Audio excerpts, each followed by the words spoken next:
रितम ओलांडून घरामंदी आली, लंकेची पार्वती मखरात सजली.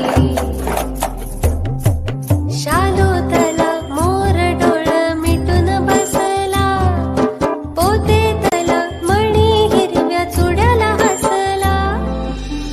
कपाळीचं कुंकू आता दैवाला पुसता, सुख म्हणजे रितम ओलांडून घरामंदी आली, लंकेची पार्वती मखरात सजली.